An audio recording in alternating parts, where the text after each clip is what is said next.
Hello and welcome to UPSC Gyan friends. इस session में हम आज बात करेंगे एमएसपी के बारे में, यानी कि एमएसपी क्या है, इसके ऑब्जेक्टिव्स क्या हैं और कौन कौन सी ऐसे क्रॉप्स हैं जो दैट फॉल्स अंडर एमएसपी, जो एमएसपी के अंतर्गत आते हैं। एमएसपी कौन डिसाइड करता है ये भी जानेंगे।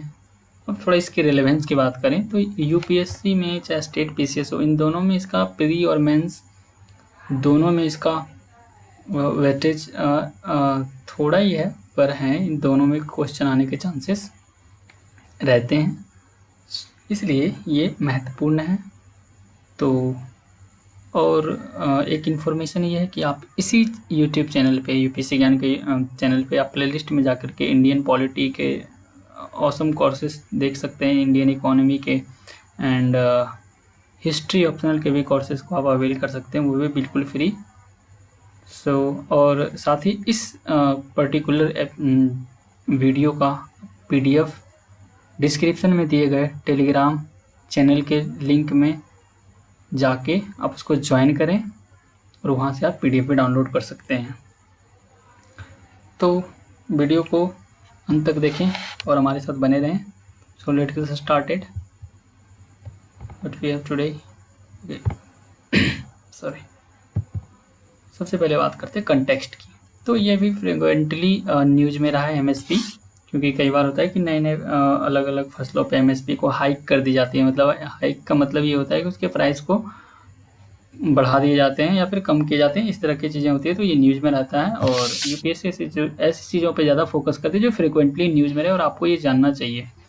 अगर आप इकोनॉमिक्स के स्टूडेंट हैं तब तो ज़रूर जानिए। और जनरल कंपटीशन में, यानी आप सिविल सर्विसेज, खास करके आप जब सिविल सर्विसेज के लिए प्रिपेयर हो रहे हैं तो आपको ये जानना ज़रूरी है कि एमएसपी क्या होता है। एमएसपी का फुल फॉर्म ये होता है minimum support price. State PCS type में कई बार ऐसे पूछ लिया जाता है कि एमएसपी का फुल फॉर्म क्या होता है, ठीक है।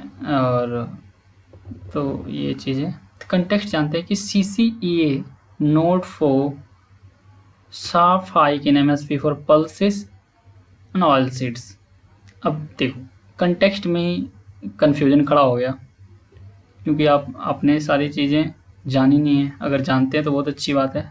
तो मैं एक एक करके इसमें जो भी ऐसे टर्मिनोलॉजी आएंगे तो मैं एक एक करके इस वीडियो के जरिए मैं उसको क्लियर करूँगा, ठीक है। Will demystify all the hurdles, okay. जितने भी हर्डल्स होंगे सबको करेंगे। ये CCEA क्या है तो इसके बारे में बताएंगे। तो इसके बारे में अभी आप भूल जाओ कि यहाँ पे कोई CCEA है भी, चलते हैं आगे, ओके। तो ये होते कंटेक्स्ट। इसमें क्या हुआ कि एमएसपी इज़, अब जानते हैं कि एमएसपी है क्या। तो MSP is a form of government interventions by the government of India to ensure agricultural producers against any sharp fall in farm prices।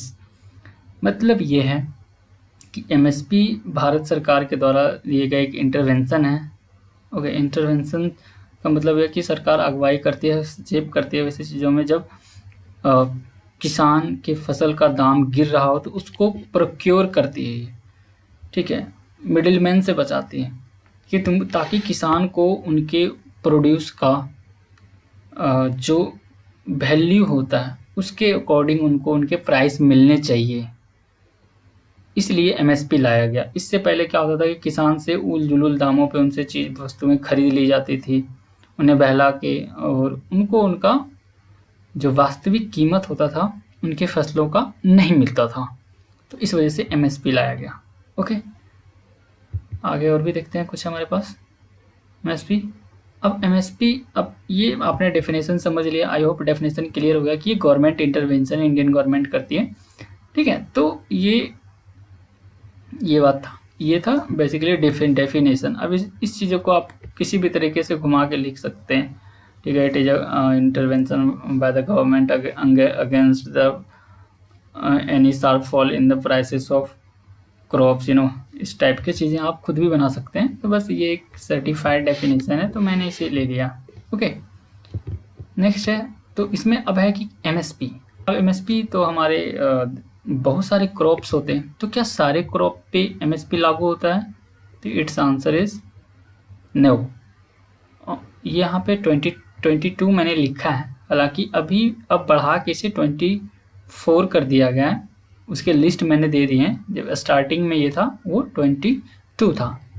Government announces MSP for 22 mandated crops and fair and remunerative prices for sugar cane. Sugar can pay MSP नहीं, इस पे FRP चलता है, fair and remunerative price उसको बोलते हैं, जो कि गन्ने के लिए लागू किया जाता है। तो आप इसे ध्यान में रखें, ऐसा देगा अगर स्टेटमेंट बेस्ड क्वेश्चन आ गया कि गन्ना भी इसमें शामिल है, तो उसका आंसर होगा no.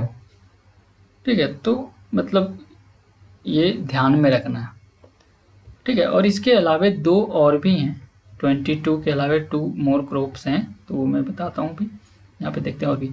MSP are announced by the government of India at beginning of the sowing season. ये स्टेटमेंट है, आप इसे बिल्कुल अच्छे से ध्यान रखें। क्वेश्चन ऐसे आ सकते हैं, ऐसे स्टेटमेंट आ सकते हैं कि MSP जो है वो फसल के बुआई के बाद वो की जाती है, डिसाइड की जाती है, या फिर उसके पहले की जाती है। तो यहाँ पे आप देख रहे हैं, ठीक है, ये announced by the government of India at beginning of the sowing season, मतलब फसल बुआई के सीजन के पहले, for certain crops on the basis of the recommendation of the commission for agricultural cost and prices, CACP बोलते हैं इसको, CACP। तो यहाँ पे एक महत्वपूर्ण ये भी है, CACP क्या है? CACP ये रिकमेंड करता है गवर्नमेंट को क्रॉप्स के प्राइसेस। यहाँ पे ध्यान रखना, ये जो टर्म दिख रहा है ना, रिकमेंडेशन, रिकमेंड कौन करता है? CACP करता है। इसको मैं याद आप कैसे रखोगे वो मैं बताता हूँ भी। ठीक है, तो इसमें सॉरी एक सेकेंड, ये यहाँ पे आते हैं मिनिमम सपोर्ट प्राइस पे। अब एक आपने स्टार्टिंग में देखा CCEA टर्म, तो CCEA टर्म क्या होता है? CCEA का मतलब होता है cabinet committee on economic affairs. ये करता क्या है? ये अप्रूव करता है। जैसे अभी मैंने बताया कि CACP क्या करता है? रिकमेंडेशन देता है प्राइसेस का। तो CCEA है क्या? तो CCEA is one of the standing committee of cabinet constituted bye the government of India, and this committee determine or approve the prices of the crops recommended by CACP। तो CACP जो price recommend करता है उसको determine या approve या फिर ये कहते हैं उसका निर्धारण और उसको लागू करने के लिए, और वो एक तरह से जो निर्णय लेता है कि हाँ ये होगा, फिक्स कर दिया, वो CCEA करता है। थोड़ा कन्फ्यूजन ये हो सकता है, इसमें लोग कन्फ्यूज होता है कि CCEA ही रिकमेंड करता है या CACP करता है, तो यहाँ पे थोड़ा कन्फ्यूजन क्रिएट होता है। लास्ट टाइम BPSC में सवाल आया था कि कौन निर्धारित करता है, कौन रिकमेंड करता है। ठीक है, निर्धारित करना यानी कि रिकमेंडेशन वो करता है, लेकिन अप्रूव कौन करता है? वो करता है CCA। तो देखो अल्फ़ाबेटिकली आप याद रखना, यहाँ पे है CACP और यहाँ पे CCEA, तो यहाँ पे दोनों में C कॉमन है, C। अब यहाँ पे पहले उसके बाद इस C के बाद यहाँ पे C है, यहाँ पे A है। तो अगर ABCD आप स्टार्ट करते हो तो सबसे पहले क्या आता है? A आता है। तो यानी कि CACP यानी कि रिकमेंडेशन के करीब आता है कि तो CA वाला आ जाएगा C के साथ पहले। उसके बाद क्योंकि चीज़ रिकमेंड कोई चीज़ होगा उसके बाद वो अप्रूव होता है, तो A सबसे पहले आते होगा, उसके बाद C। आई होप आप समझ गए मैं समझाना क्या चाह रहा हूँ। अल्फ़ाबेटिकली CA सबसे पहले आएगा, CACC इसके बाद आएगा, यानी कि सबसे पहले रिकमेंडेशन देन अप्रूवल मिलता है। ओके, तो ये था।